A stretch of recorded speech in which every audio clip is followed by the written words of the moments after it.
하겠습니다. 하나님 말씀 히브리서 신약성경 히브리서 12장 5절부터 13절까지 말씀입니다.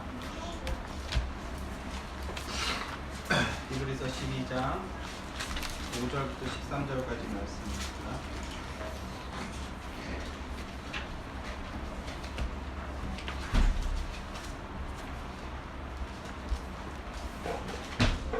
신약성경 367페이지 히브리서 12장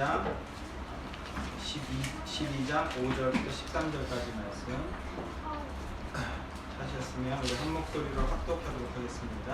또 아들들에게 권하는 것 같이 너희에게 권면하신 말씀도 이적도다 일렀을 때 내 아들아 주의 징계하심을 경히 여기지 말며 그에게 꾸지람을 받을 때 낙심하지 말라. 주께서 그 사랑하시는 자를 징계하시고 그가 받아들이시는 아들마다 채찍질하시느라 하였으니 너희가 참음은 징계를 받기 위함이라. 하나님이 아들과 같이 너희를 대우하시나니 어찌 아버지가 징계하지 않는 아들이 있으리요. 징계는 다 받는 것이거늘 너희에게 없으면 사생자여 친아들이 아니니라. 또 우리 육신의 아버지가 우리를 징계하여도 공경하는 것들은 하물며 모든 영의 아버지께 더욱 복종하며 살려하지 않겠느냐. 그들은 잠시 자기의 뜻대로 우리를 징계할 거니와 오직 하나님은 우리의 유익을 위하여 그의 거룩하심에 참여하게 하시느니라. 무릇 징계가 당신의 즐거워 보이지 않고 슬퍼 보이나 후에 그로 말미암아 연단받은 자들은 의와 평강의 열매를 맺느니라. 그러므로 피곤한 손과 연약한 무릎을 일으켜 세우고 너희 말을 위하여 고든 길을 만들어 저는 나로 하여금 어그러지지 않고 고심을 받게 하라. 아멘. 자녀에게 누리는 고난, 자녀에게 누리는 고난이라는 제목으로 우리 노원준 목사님이 재방문해 주셨습니다. 다시 방문해 주셨는데 너무 감사하고 너무 환영하고요. 우리 노원준 목사님 나오셔서 자녀에게 누리는 고난이라는 제목으로 하나님 말씀 전해 주시겠습니다.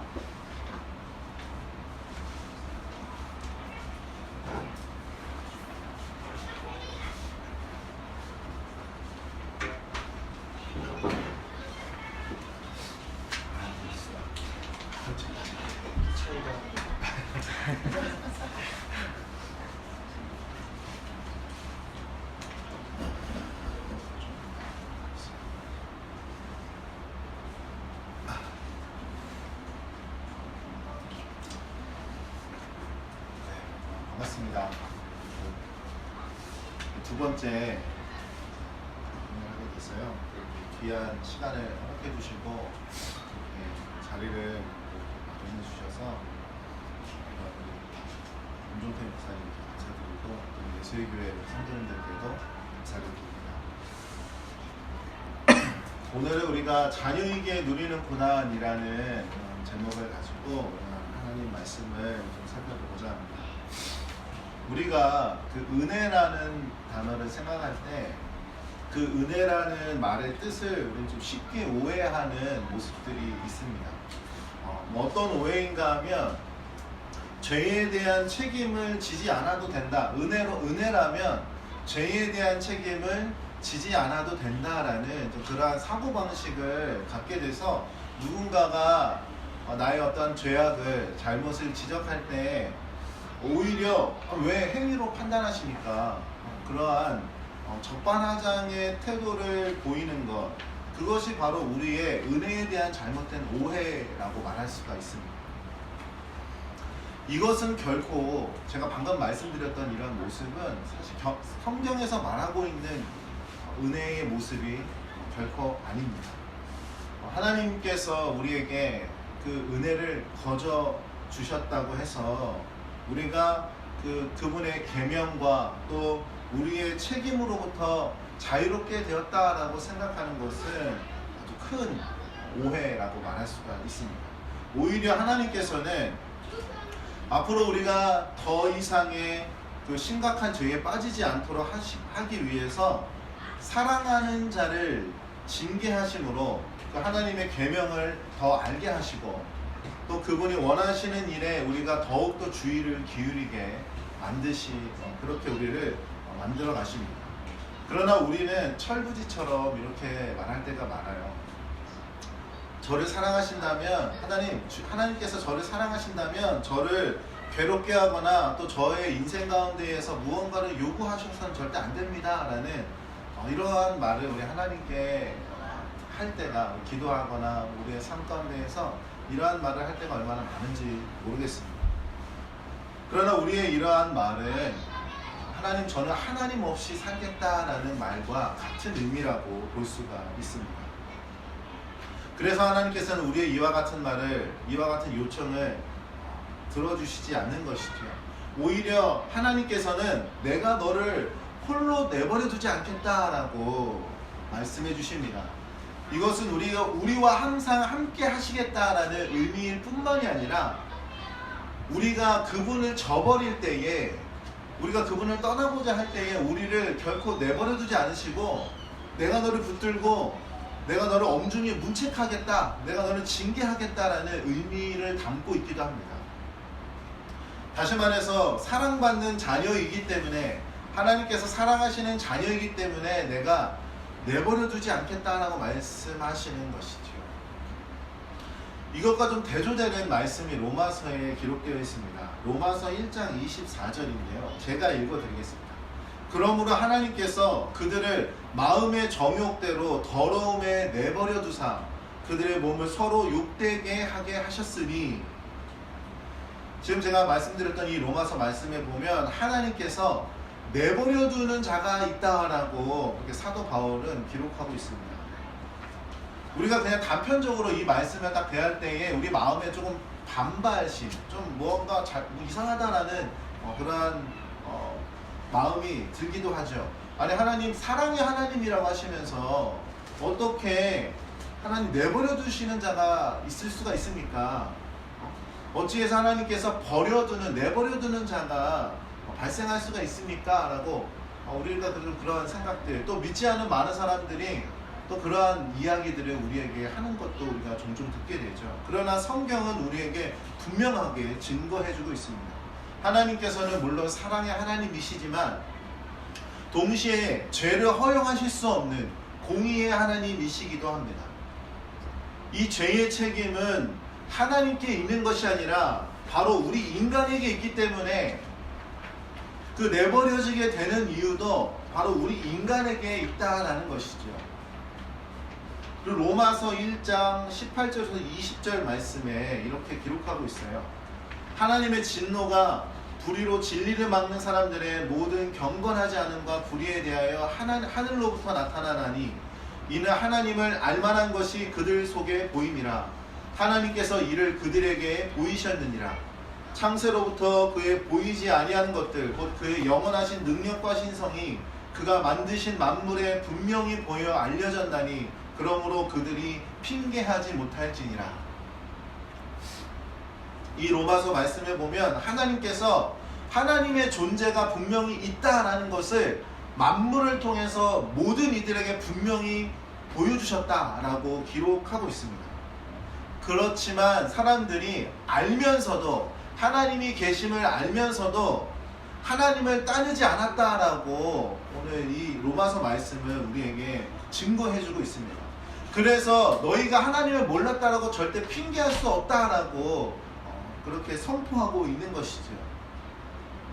그런데 이렇게 하나님을 알면서도 모른 척하는, 하나님을 몰랐다라고 핑계하는 자들, 그러한 자들이 본인만 그렇게 하는 것이 아니라 다른 이들도 그렇게 행동하도록 만든다라고 로마서에서는 계속 증거해주고 있습니다. 로마서 1장 32절 말씀인데요.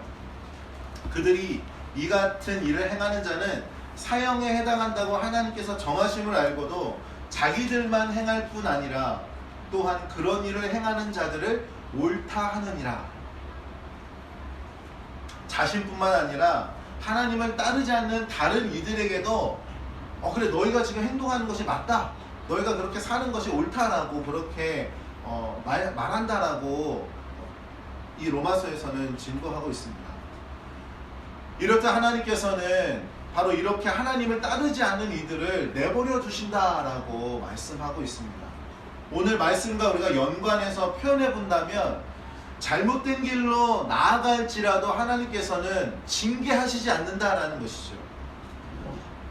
그러나 하나님께서는 자신의 자녀들에게는 다르게 말씀하십니다.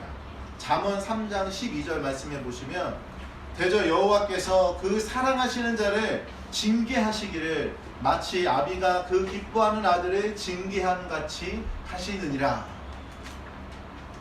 이 잠언에 보면 사랑하는 자, 기뻐하는 아들을 징계하신다라고 분명히 말씀해주고 있습니다. 오늘 우리가 함께 읽었던 히브리서 이 12장 5절부터 이 말씀에 보면 그 8절 말씀에서는 징계가 없다면 너희가 친아들이 아니라 사생하다라고까지 그렇게 증거해주고 있습니다. 그럼에도 불구하고 우리는 하나님의 징계를 받게 될 때에 하나님은 나를 사랑하시지 않는구나, 내가 하나님으로부터 버림받았구나 라고 생각하면서 그 하나님을 의심하고 원망하기까지 하는 모습으로 나아가게 되는 것을 우리는 보게 됩니다. 오히려 우리는 하나님의 내버려 두심이, 하나님께서 내 삶을 간섭하지 않으시고 나를 그냥 지켜보시는 것, 아무것도 나의 인생 가운데에서 하지 않으시는 것이 하나님의 은혜다라고 우리는 생각할 때가 더 많다라는 것이죠. 그러나 우리의 이러한 생각은 오해로 인한 잘못된 생각입니다. 하나님께서는 계명을 통해서 우리에게 죄를 멀리할 것을 요구하십니다.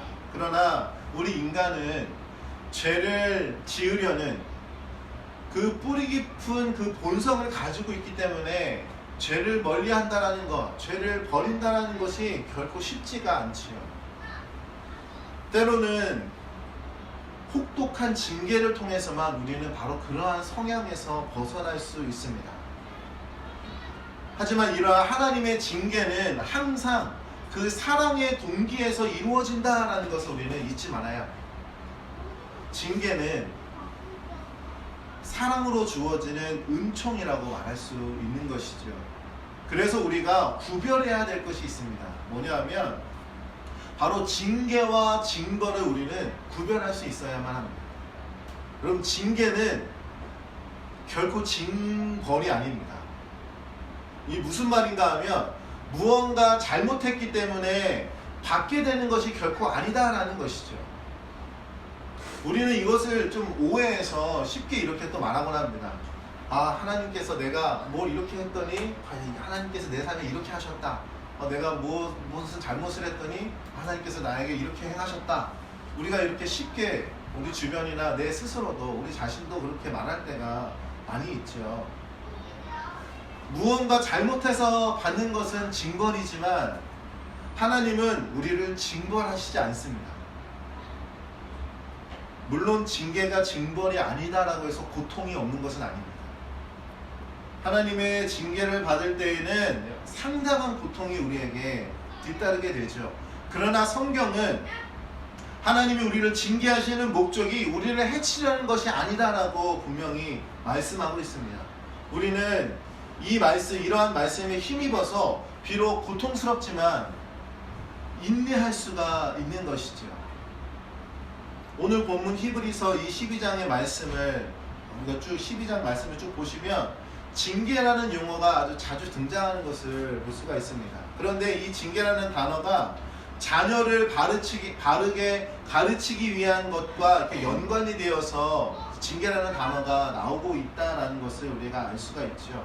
즉 징계라는 것은 내버려 두는 자가 아닌 바로 하나님의 자녀의 잘못을 바로잡고 그 자녀가 앞으로 그 시련을 극복할 수 있도록 준비시켜 나가시며 그러한 자녀들이 올바른 성품을 가지고 성숙해 나아가게 하려는 그러한 목적을 갖고 있는 것, 그것이 바로 징계다라는 것입니다.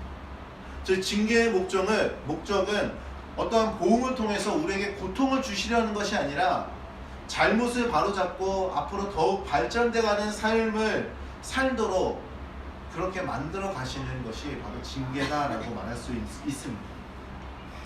하나님께서는 다시 죄를 이유로 우리를 징벌하시지 않습니다. 만약 하나님께서 죄에 대한 대가로 우리를 징벌하신다면 그것은 하나님께서 모든 죄값을 그리스도에게 담당을 시키셨는데 우리에게도 부분적으로 책임을 지라라는 그러한 의미밖에 되지가 않습니다. 우리의 모든 죄를 그리스도께 담당시키셔서 우리의 죄값을 치르게 하셨잖아요. 그런데 죄를 이유로 우리가 또 다른 죄를 지음으로 해서 그것으로 우리를 징벌하신다면 그리스도께서 다 담당하신 것을 우리에게도 또 부분적으로 책임을 지게 하시는 것과 같다라는 것입니다. 하나님이 우리를 징계하시는 것은 우리를 꾸짖어서 경각심을 불러일으켜서 지은 죄를 뉘우치게 하심으로 같은 잘못을 반복하지 않게 바로 그러한 목적을 가지고 우리에게 행하시는 것입니다. 그런데 우리가 짚고 넘어가야 될 것이 무엇인가 하면 오늘 본문에 보시면 본문 6절에 보시면 주께서 그 사랑하시는 자를 징계하시고 그가 받아들이시는 아들마다 채찍질 하심이라 라고 그렇게 기록하고 있는데 여기에 이 채찍질이라는 이 용어 안에는 징벌하다라는 의미가 담겨져 있습니다.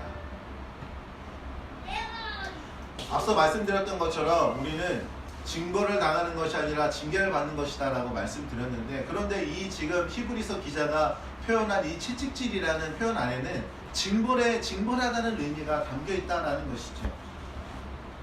따라서 이 히브리서 기자가 어떠한 의도로 이 단어를 사용했는지를 파악하는 것이 중요합니다.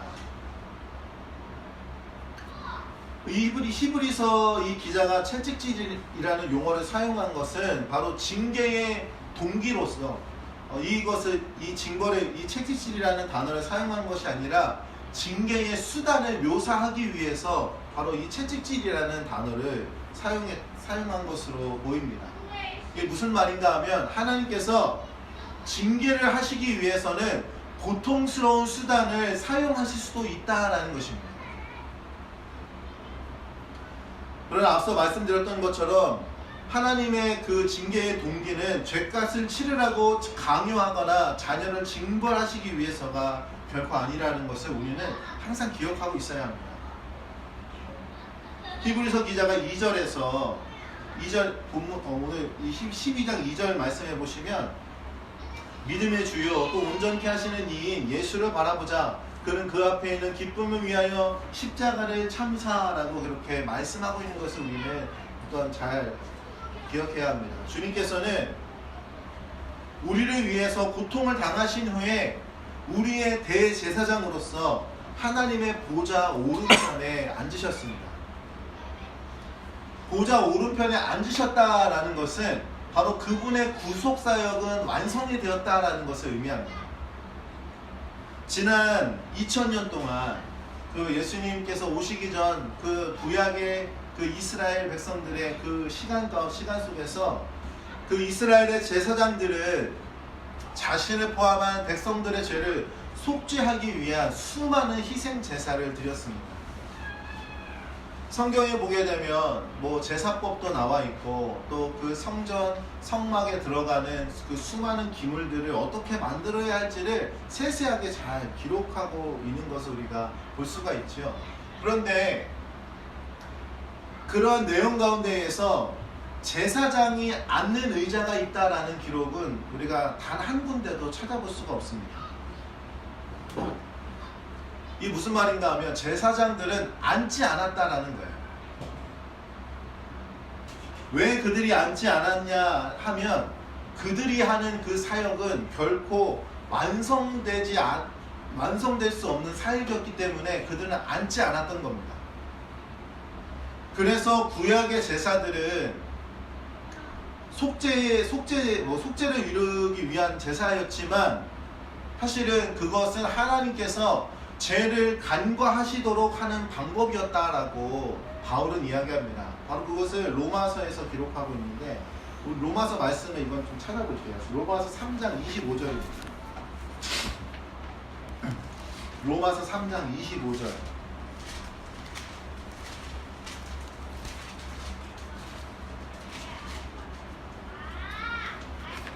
찾으셨으면 우리 같이 한 목소리로 읽어보도록 하겠습니다. 이 예수를 하나님이 그의 피로써 믿음으로 말미암는 화목제물로 세우셨으니 이는 하나님께서 길이 참으시는 중에 전에 지은 죄를 간과하심으로 자기의 의로우심을 나타내려 하심이니 이 이 말씀은 예수님 이전에는 하나님께서 길이 참으시며 죄를 간과하셨다라고 표현하고 있습니다. 구약에 수많은 제사들이 드려진 것을 우리가 알고 있는데, 그런데 그것이 속죄가 되었다, 사해졌다라고 말하고 있는 것이 아니라 그것을 하나님께서 간과하셨다라고 바울은 표현하고 있습니다.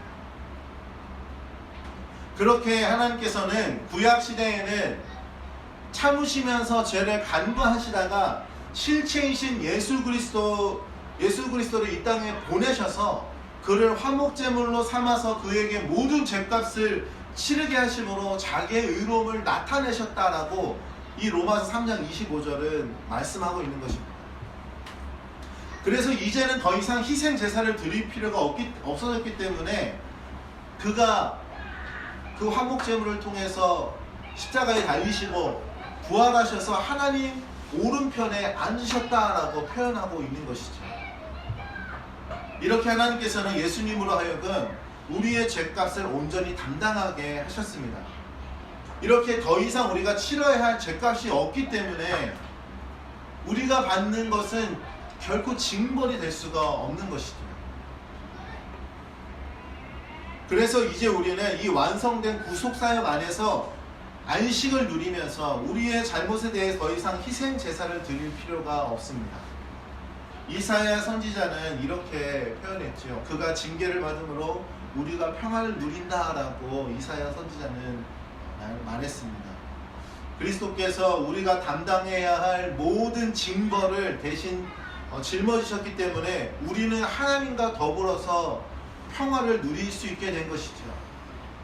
하나님의 공의가 예수님으로 완전하게 충족되었기 때문에 이제 남은 그 징계의 목적은 성도로 하여금 하나님께 더욱더 가까이 나아가서 그분의 은혜를 온전히 깨닫고 그분을 닮아가게 하는 것입니다. 우리는 이렇게 징계와 징벌의 차이를 구별할 수 있어야지만 하나님을 그냥 하늘에 있는 어떠한 좀 괴물과 같은 존재가 아니라 바로 우리의 아버지로 인식할 수가 있는 것입니다.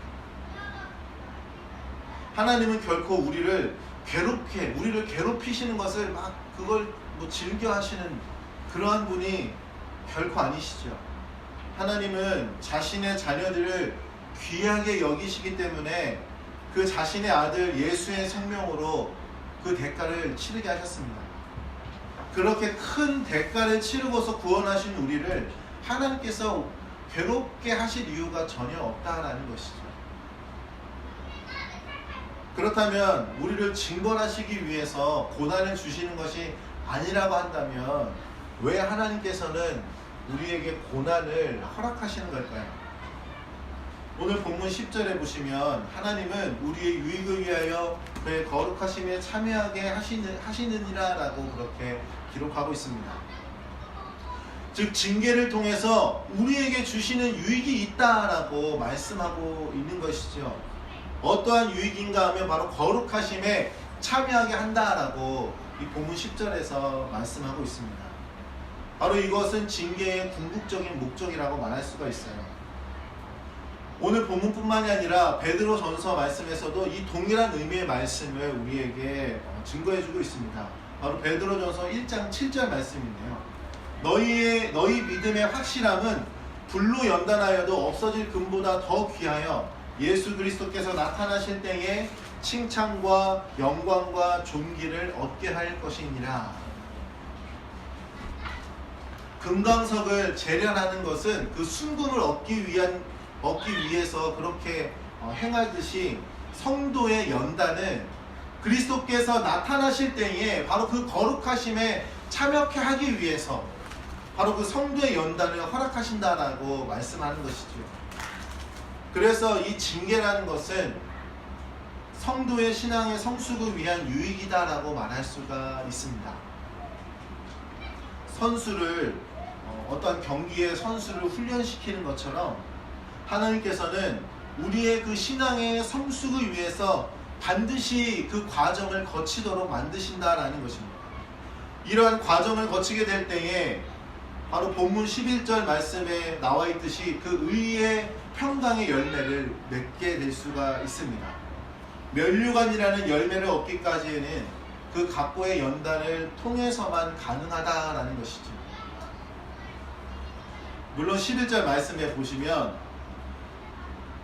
징계를 받을 당시에는 그것이 즐겁지 않고 슬퍼 보인다라는 점을 히브리서 기자도 인정하고 있습니다.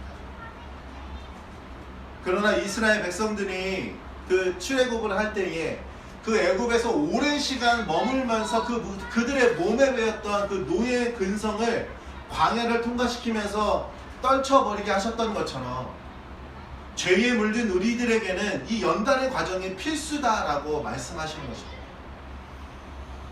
야고보서에서는 이 과정을 거치고 난 후 우리에게 주어질 것에 대한 약속의 말씀을 우리에게 보여주고 있습니다. 야고보서 1장 12절 말씀인데요. 시험을 참는 자는 복이 있나니 이는 시련을 견디어낸 자가 주께서 자기를 사랑하는 자들에게 약속하신 생명의 면류관을 얻을 것이기 때문이라. 지금까지의 이 모든 말씀을 우리가 생각해 볼 때에 우리의 태도가 어떤 모습이어야 할지를 우리는 고민해야 될 것입니다. 고난을 만나게 될 때에 그것을 그냥 가볍게 여기고 그냥 뭐 아무런 뜻이 하나님의 뜻을 그 가운데서 발견하려 하지 않고 그냥 그런가 보다 우연으로 왔나 보다라고 가볍게 여기거나 아니면 하나님 왜 나에게 이런 고난을 주셨습니까? 그렇게 낙심할 것인지 아니면 그 고난을 통해서 더욱더 하나님께 복종하는 삶으로 그 거룩하심에 참여할 것인지를 우리는 항상 고민할 수 있어야 된다는 것입니다. 이 히브리서 말씀을 받을 때 이 1차 독자들, 그 당시의 성도들은 많은 박해로 인해서 지쳐서 낙심하게 되는 상황 가운데 놓여져 있었습니다. 히브리서 기자는 그런데 바로 그들의 그 연약함을 질책하면서 4절 말씀에 보시면 너희가 죄와 싸우되 아직 피 흘리기까지는 대항하지 않는다라고 그렇게 말씀하고 있습니다. 그는 고난으로 인해서 믿음을 포기하고 죄에 굴복하는 없기를 바라는 마음으로 이 히브리서를 기록했습니다. 따라서 고난이 여러분의 이 지금 받는 이 고난, 이 박해가 하나님께서 우리를 버렸다라는 표시가 아니라 여전히 그분이 우리를 돌보시고 우리에게 관심을 쏟고 계신다라는 표시다라는 것을 깨닫게 하고 싶었던 것이죠. 그래서 오늘 본문 5절과 6절에서 잠언 말씀을 인용하면서 자녀이기 때문에 하나님으로부터 사랑을 받는 자이기 때문에 고난을 받는 것이다 라고 외쳤던 것입니다. 또한 그 당시에 기독교로 개종한 유대인들이 많이 있었어요. 그런데 이 히브리서를 기록한 목적은 또 다시 유대교로 되돌아가려는 유대인들에게 이 기독교의 우월성을 증거하면서 그들에게 돌아가지 말 것을 이렇게 권면하는 목적을 가지고서 이 히브리서를 또한 기록했는데요. 바로 그런 유대인 신자들에게는 하나님께서 너희를 해치려는 것이 아니라 아버지가 자식을 대하듯 올바른 성품과 행위를 가르쳐서 장차 그 복을 하나님께서 예비하신 복을 받게 하려 하신다라는 그런 확신을 심어주고자 또 오늘 이 히브리서 이 12장의 말씀을 그렇게 기록한 것입니다. 그래서 11절 말씀에서 연단 받는 자들은 의와 평강의 열매를 맺는다라고 말씀하고 있는 것이죠. 이러한 말씀들을 우리가 생각할 때에 우리는 삶에서 일어나는 모든 고난이 나의 잘못 때문에 일어나는 하나님의 징벌이다라는 이러한 생각을 우리가 피할 수 있게 됩니다. 이 모든 것들을 위해서 하나님께서는 우리에게 고난을 허락하시는 것입니다. 그렇게 우리를 더욱더 온유하고 굳센 마음의 사람으로 만들어 가시기 위해서 이 모든 것들을 우리의 인생 가운데 허락하신다라는 것이죠. 그렇게 하나님께서는 우리의 본성을 변화시키셔서 그리스도를 닮아가게 만드십니다. 그리스도께서 그분의 고난을 통해서 우리의 연약함을 동정하실 수 있었던 것처럼 우리도 우리의 고난을 통해서 바로 그 하나님의 마음을 이해할 수가 있게 됩니다. 아니 이해라는 말보다는 그리스도의 마음을 우리 안에 조금씩 담아가게 된다라는 표현이 조금 더 맞다라고 생각을 하게 됩니다. 고난을 통해서 우리 자신만을 돌보는 것이 우리의 삶의 목적이 아니다라는 것을 깨닫게 되는 순간 우리는 그리스도의 마음을 소유하게 됩니다. 우리 안에 이 그리스도의 마음을 품게 될 때에 우리는 비로소 다른 사람을 사랑하며 희생하는 삶을 살 수가 있습니다. 사실 다른 사람들을 사랑하는 마음으로 어떠한 일에 내 생명을 바친다고 해도 아무런 보상도 우리에게 주어지지 않죠. 우리 자신이 그와 같은 고통을 겪음으로써 그러한 슬픔을 알게 되면 부드러운 마음을 갖게 되면서 하나님과 하나님의 백성과 그분의 목적을 위해서 헌신할 수 있게 된다라는 것입니다. 바로 이러한 모습을 우리가 바울에게서 발견할 수가 있죠. 바울이 골로새 교인들에게 보내는 편지인 골로새서 말씀에 보면 바울이 이러한 고백을 하는 것을 볼 수가 있습니다. 골로새서 1장 24절 말씀인데요. 나는 이제 너희를 위하여 받는 괴로움을 기뻐하고 그리스도의 남은 고난을 그의 몸된 교회를 위하여 내 육체에 채우노라. 그리스도가 고난을 당한 것 같이 우리도 고난을 당하면 그분의 사랑을 깨달아 우리도 그분처럼 다른 사람을 사랑하는 마음을 갖게 됩니다. 바울이 내가 너희를 위하여 받는 괴로움이 기쁘다라고 고백하는 것처럼 그 몸된 교회를 위하여 그 남은 고난을 내 육체에 채운다라고 고백하는 이 바울 사도의 고백처럼 우리가 그분의 사랑을 깨닫게 될 때에 우리는 다른 사람을 사랑할 수 있는 마음을 또한 품을 수 있게 되는 것이죠. 고난을 통해서 내 자아를 깨뜨림으로 우리는 내 자신에게 집착하는 마음을 버릴 수 있게 되는 것입니다. 이 과정을 통해서 내 유익과 내 불편을 따지지 않고 고통당하는 이들을 진정한 그 마음으로 동정할 수 있게 되는 것이죠. 또한 고난은 우리로 하여금 세상에 집착하게 되는 마음을 버리게 또한 해주는 역할을 하기도 합니다. 고난을 통해서 이 세상의 모든 것이 덧없고 일시적인 것이다 라는 것을 깨닫게 될 때에 이제는 내가 사는 것이 세상을 위해서 사는 것이 아니다. 세상 것을 위해서 살려는 마음이 우리 안에서 사라지게 되는 것입니다. 그렇게 될 때에 이제는 세상이 주는 즐거움에 더 이상 현혹이 되지 않습니다. 세상이 주는 즐거움과 영광에 유혹이 되지 않으니까 세상에 덜 집착하게 되고 세상을 위해서 사는 삶을 살지 않게 된다라는 것이죠. 그러니까 우리는 고난을 통해서 세상의 모든 유혹을 극복할 수 있는 힘을 얻고 또 장차 올 세상의 약속을 바라보면서 능력 있는 삶을 살 수 있게 된다라는 것입니다. 그리스도인들이 겪는 고난은 그냥 맹목적인 징벌이 아닙니다. 고난에는 목적이 있습니다. 우리가 이것을 깨달으면 고난을 겪게 될 때에도 이 하나님의 징계하심을 가볍게 여기거나 낙심하지 않습니다. 고통을 당해도 절대 하나님이 우리를 해치려 하는 것이 아니다라는 것을 우리는 항상 기억하고 있어야 할 것입니다. 징계가 비록 일시적으로는 우리를 괴롭게 하고 고통스럽게 할지라도 하나님께서는 항상 우리에게 궁극적인 선을 이루신다라는 것을 우리는 반드시 기억해야 합니다.